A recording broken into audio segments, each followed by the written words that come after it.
Now, before we get to the weather, over the last couple of weeks, we've featured some lookalikes living here in the East. From pop singers to actors, you've been sending them in. But now perhaps the most unusual of all. Ed Wells is from Beccles in Suffolk. He's an impersonator by trade, but his most famous incarnation is also his most topical, as Kate Prout will explain. Shall we stop this bleeding? Shall we stop this bleeding? They're both impersonators, but only one is likely to win an Oscar later this month.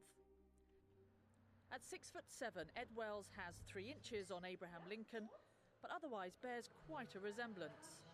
You do get a certain gravitas instantaneously when you put on the clothes, and then the stature sort of comes at the end, and it's more upright, and your shoulders back, and then you just feel, a bit more of the gravitas of the situation. In his hometown of Beccles, he barely raises an eyebrow.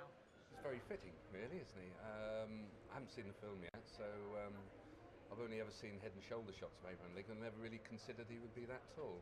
An outfit this size doesn't come off the peg. Ed had to enlist some help. Due to his height, we had to adapt the costume that we had already. That was the right period and the right style. We actually have a very strong connection to the 16th President of America. Generations of the Lincoln family grew up here in Hingham and emigrated to the New World, along with many others, in the 1630s. They seem to have this pioneering spirit, to go on what was a very, very dangerous voyage, to confront the Native Americans, make peace, make a settlement, and they went into politics.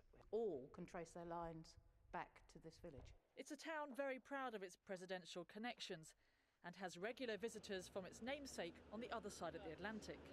Many of them are descendants of people who originally came from this Hingham, but of course they've moved on from Hingham, Massachusetts to all over America.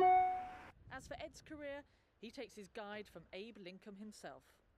Whatever you are, be a good one. Kate Prout, ITV News, Norfolk.